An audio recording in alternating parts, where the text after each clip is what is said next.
Assalamualaikum warahmatullahi wabarakatuh. Perkenalkan kami dari kelompok 5 dengan saya atas nama Ahmad Abdillah Rabani dengan NIM 255232225 dan teman saya Kalista Putri Dewani dengan NIM 255232117. Saya MQ Fahmi Setiawan dengan NIM 2552338. Jadi kami akan menjelaskan bagaimana cara memakai game ini yang baik dan benar.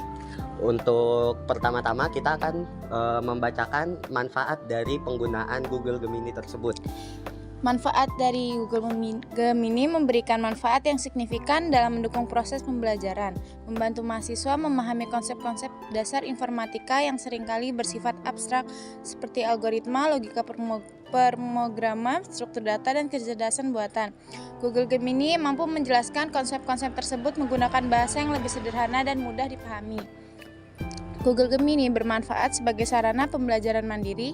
Mahasiswa dapat menggunakannya untuk mengulang materi di luar jam perkuliahan, mencari penjelasan tambahan, serta memahami istilah-istilah teknis yang mudah dipahami.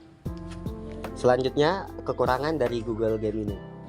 Untuk kekurangan Google Gemini yaitu juga memiliki beberapa kekurangan yang perlu diperhatikan. Salah satu kekurangan utama yaitu potensi ketidakakuratan informasi, dan meskipun jawaban yang diberikan pilihan informasi dari AI tetap berisiko mengandung kesalahan, sehingga perlu diverifikasi menggunakan sumber terpercaya seperti Google Text dan jurnal yang ilmiah.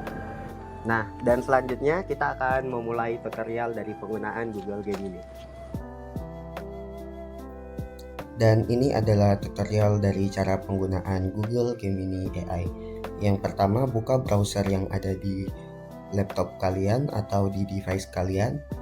Dan jika kalian pengguna Android atau iPhone, kalian bisa mengunduh aplikasinya. Tapi karena di sini saya menggunakan laptop, jadi saya akan menggunakan browser. Buka browser apapun yang ada di laptop kalian, dan di bagian search, carilah Google Gemini AI.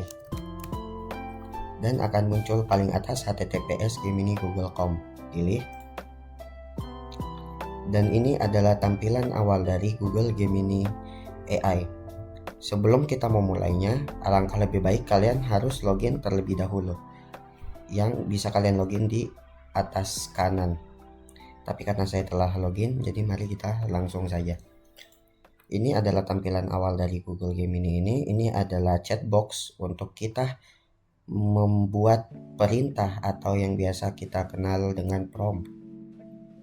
Di sini juga ada fitur seperti fitur cepat untuk menjawab pertanyaan dengan cepat, ada fitur penalaran untuk memecahkan masalah yang kompleks, dan ada fitur pro untuk berpikir lebih lama, matematika dan kode tingkat lanjut. Di sini juga mempunyai fitur pro yang dapat dipakai jika kalian berlangganan. Dan selain fitur ini juga di sini ada alat yang bisa kita pakai, mau itu kita untuk deep research, apakah untuk membuat gambar, untuk kanvas, pembelajaran terpadu, dan tampilan dinamis. Dan yang terakhir ada untuk tambahkan file, ada untuk kita mengupload file jika kita misal mendapatkan file laporan yang mempunyai banyak pertanyaan, atau file laporan yang masih yang ingin kita perbaiki tapi kita bingung kesalahannya ada di mana. Kita bisa menguploadnya dan menanyai Gemini untuk perbaikan di mana yang bisa kita perbaiki. Dan untuk memulainya, mari kita mulai. Jadi untuk contoh pertama itu kita akan membuat prompt untuk surat izin. Untuk surat izin, jika ingin membuat surat izin sakit, jangan hanya tulis buatkan surat izin, tapi tulislah buatkan saya surat izin sakit ke dosen dengan kata yang sopan dan singkat, dan kirim. Setelah kita mengirim, Gemini akan memproses prompt tersebut dan akan menjawab langsung prompt yang kita tulis. Di sini ada beberapa jawaban yang telah diberikan, yaitu jawaban singkat dan sopan dan lebih formal. Selain membuat surat izin juga, Gemini juga bisa menjawab beberapa tugas-tugas kita seperti matematika atau ada tugas bahasa Indonesia dan lain sebagainya. Dan selain itu juga kita bisa gunakan untuk membuat gambar. Misal di sini kita pilih buat gambar. Untuk buat gambar sendiri kita sisa menulis perintah gambar apa yang ingin kita buat. Aku misalnya ingin membuat gambar kambing yang dibuat dengan pensil. Kita akan menuliskan promptnya terlebih dahulu. Buatkanlah saya gambar kambing dengan pensil dan kirim.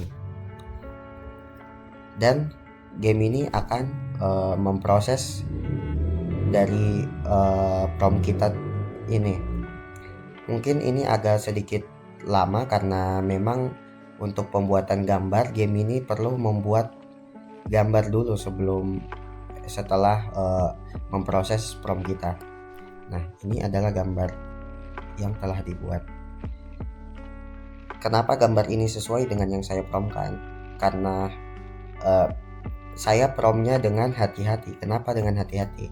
Karena jika prompt saya salah, mau itu penjelasannya salah, maka dia juga pasti akan buatnya salah. Jadi semua yang dia buat itu tergantung dari apa prompt yang telah kita kirim. Dan selanjutnya, jika ingin misal saya telah membuat poster dan saya ingin dia menilai apakah poster saya udah bagus, kekurangan dan kelebihan yang perlu saya perbaiki itu apa. Sisa pencet upload file, pilih file yang akan Anda upload dan tulis prompt apa yang kalian inginkan, apa yang kalian ingin gambar itu dilakukan. Seperti saya ingin koreksilah gambar poster saya mulai dari apa kekurangan dan apa kelebihan poster tersebut, lalu kirim. Dan setelah dikirim, seperti biasa tunggu AI game ini memproses ini, dan dia sedang menganalisis.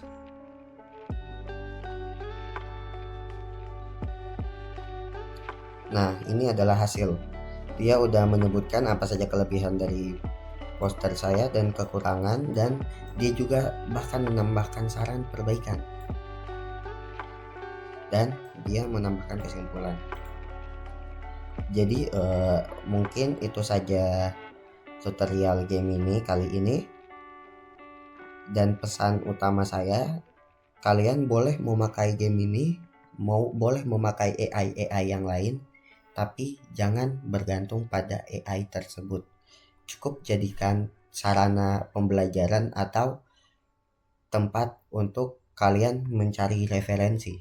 Jangan sebagai tempat kalian men-copy paste istilahnya. Sekian dari tutorial ini. Itu dia tutorial dari kami dari kelompok 5 dengan saya atas nama Ahmad Abdul Rabani. Saya Kalista Putri Dewani. Saya Vio. Kami pamit undur diri. Wassalamualaikum warahmatullahi wabarakatuh.